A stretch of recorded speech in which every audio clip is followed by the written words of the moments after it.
Pemirsa, Anda menyaksikan Selamat Pagi Indonesia, masih bersama saya Anggi Hasibuan, dan kami akan melaporkan hari ini sidang lanjutan penganiayaan berat yang dilakukan oleh Mario Dandi. Kalau tadi saya sudah menyampaikan kondisi di depan ruang sidang, bagaimana suasana di depan PN Jaksel? Ada rekan saya Andromeda Arizal yang akan melaporkan.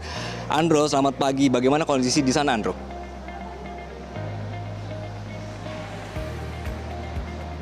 Ya, Anggi dan juga pemirsa, betul sekali kalau kita melihat bagaimana kondisi terkini dari Pengadilan Negeri Jakarta Selatan. Tadi kami melihat di halaman depan ternyata sudah cukup banyak dukungan kepada David Ozora. Ada tulisan bertuliskan "Kawal David", dan juga tadi ada hal yang cukup menarik, bagaimana sejumlah masyarakat dan juga simpatisan ini mendukung dan juga mengutamakan adalah kepentingan keselamatan dari David Ozora. Kalau kita bisa melihat situasi terkini jelang sidang yang nanti akan berlangsung pada pukul 10 waktu Indonesia bagian Barat sendiri, sejumlah pengamanan pun juga sudah disiagakan baik dari kepolisian dan juga petugas dari Pengadilan Negeri Jakarta Selatan. Dan agenda sidang di hari ini betul sekali adalah berkaitan dengan pemeriksaan saksi-saksi. Informasi yang kami terima berdasarkan dari SPP, memang ada beberapa saksi, terutama dari saksi pihak keluarga dan juga beberapa saksi lainnya.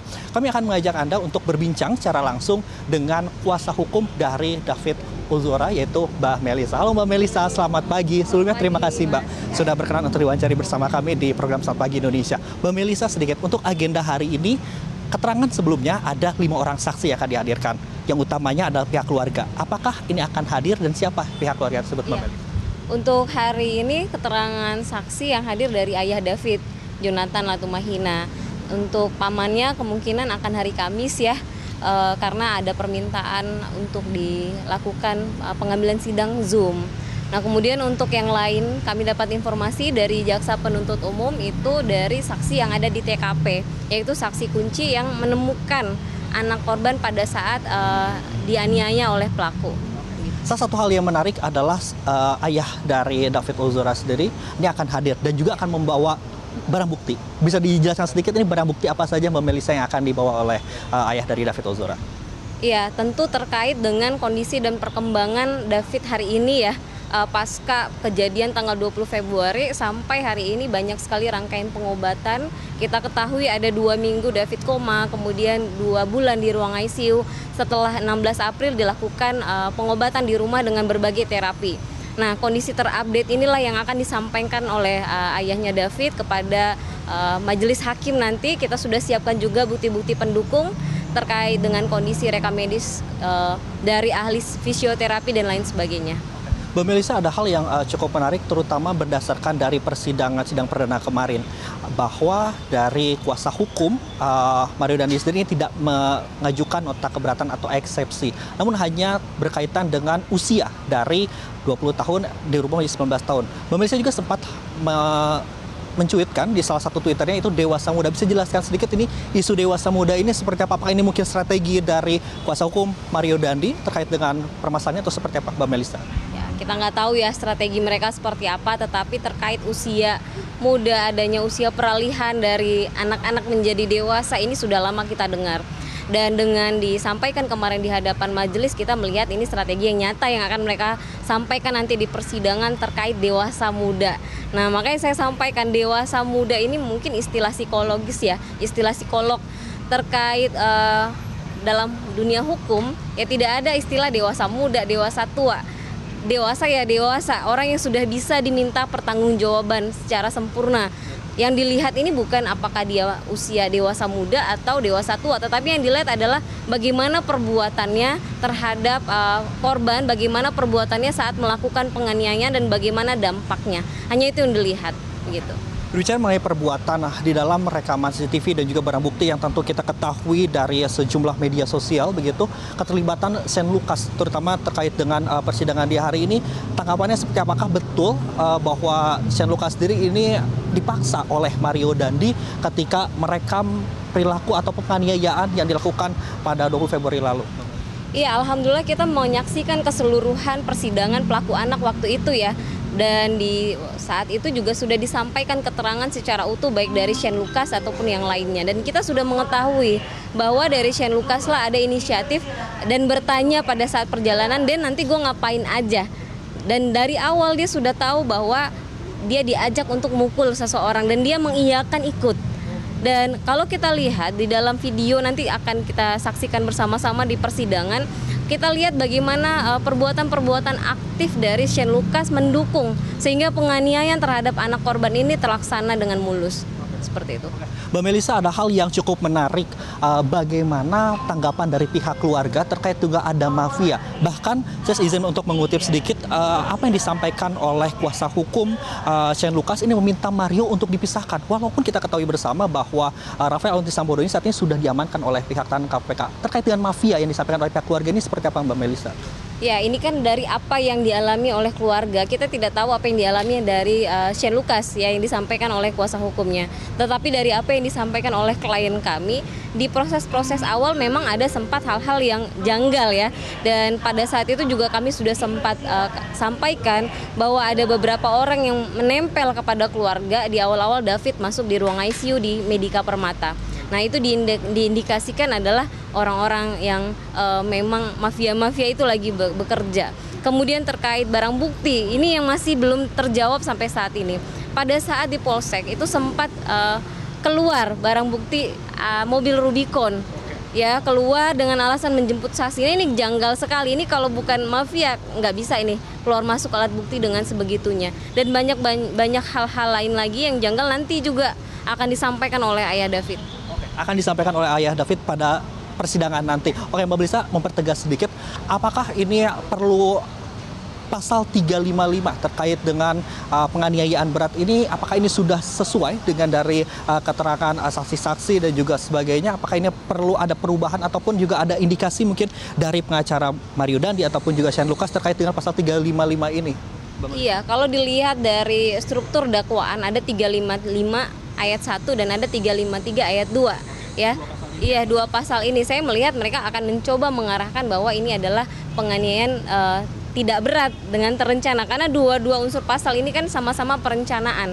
Begitu, hanya yang satu berat, yang satu biasa strukturnya. Tetapi kami melihat karena sudah ada putusan dari pelaku anak yang lalu sebagai penyertaan, tidak mungkin lari dari pasal 355 ayat 1 ini. Bahwa memang ada metodologi, ada cara, ada perencanaan sehingga dapat melakukan penganiayaan terhadap David ini. Dan dari awal memang sudah ada pengancaman terlebih dahulu terhadap anak korban. Ini juga nanti akan disampaikan.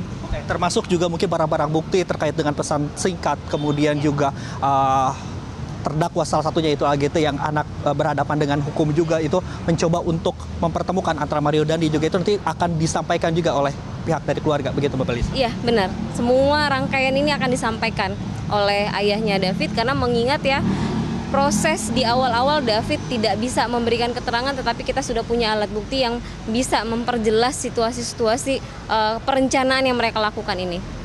Mbak Melisa, apakah nanti ada kemungkinan juga, ini kan terkait dengan saksi-saksi untuk David Ozora sendiri juga dihadirkan, terutama dalam persidangan, karena ini saksi kunci juga satunya David Ozora sendiri, apa memungkinkan untuk disampaikan juga? Ini dari kemarin ditanya terus ya, apakah anak korban akan dihadirkan. Makanya kita sampaikan berdasarkan statement yang disampaikan oleh rumah sakit secara tertulis, dikatakan David ini belum layak untuk dihadirkan di persidangan sebagai saksi. Yang pertama, dia terkena diffuse axonal injury, ada kognisinya yang rusak, sehingga jika dihadirkan akan membuat trauma dan bisa merusak atau mengganggu proses pengobatan saat ini. Dan David sampai kondisinya hari ini memang belum bisa membedakan mana yang benar-benar terjadi, mana yang imajinasi. Nanti kita serahkan bukti tersebut kepada majelis hakim melalui ayahnya David. Jadi, Mbak Melisa, sedikit tadi sempat disampaikan, apakah ada kemungkinan juga terkait dengan pembelokan pasal-pasal, baik dari 355 ayat 1 berbelok kepada 355 ayat 3. Apakah ada kemungkinan ini dari para terdakwa-terdakwa ini? Begitu Mbak Melisa? Ya, karena kami melihat ada perbuatan yang sangat-sangat luar biasa kejinya. Dan kalau dilihat video utuh, nanti kita saksikan bersama-sama, dari awal dia hanya memukul dan menendang di bagian kepala. Ya, sehingga penganiayaan beratnya sudah masuk ya. Dan ada rencana-rencana untuk memuluskan perbuatan jahat tersebut. Sehingga kami tidak melihat ada celah apapun menggeserkan pasal ini. Terlebih di pengadilan ini, Pengadilan Negeri Jakarta Selatan, juga sudah memutus terkait pelaku turut serta anak AG waktu itu di pasal 355 ayat 1. Jadi mana mungkin untuk pelaku utama main aktornya lari dari pasal 355 ayat 1. Berarti Mbak Malisa secara langsung ini meyakini bahwa tidak akan ada pembelokan dari 355 ayat 1 karena AGT sendiri ini didakwa dengan pasal 355 ayat 1 begitu, tidak akan mungkin begitu ya? Ya, bukan hanya didakwa, sudah diputuskan bahkan sampai dibanding, apalagi ini di pelaku utama. Jadi kalau ini belok, menurut kami ada something. Kenapa bisa belok pasalnya begitu?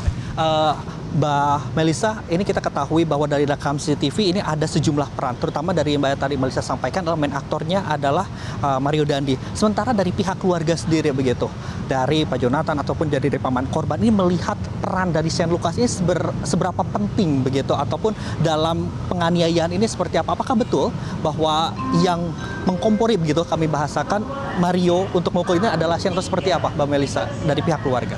Iya, nanti mungkin akan digali lagi di persidangan seperti apa perannya, tetapi kami melihat dalam hukum pidana kan ada penyertaan. Nah, peran dari Shane Lucas ataupun anak AG di sini jelas bahwa dia adalah turut serta dalam pelaksanaan penganiayaan berat terhadap anak korban. Sehingga apapun perannya dia harus dimintakan pertanggungjawaban, seperti itu. Siap. Terima kasih Mbak Melisa sudah bersedia untuk diwawancara bersama kami di Selamat Pagi Indonesia.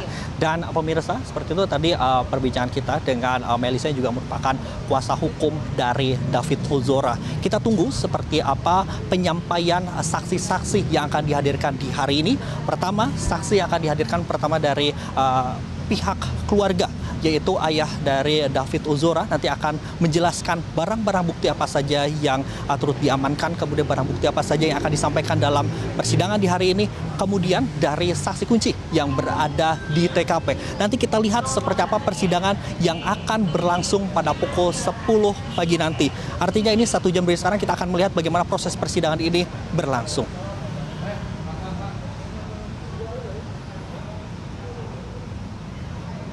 Ya, terima kasih Andro, dan itu yang juga akan kita tunggu ya Andro ya, berkenaan dengan pemeriksaan atau pernyataan saksi di hari ini, bagaimana nanti bisa, apakah ini membendung kekhawatiran dari pihak David Ozora begitu.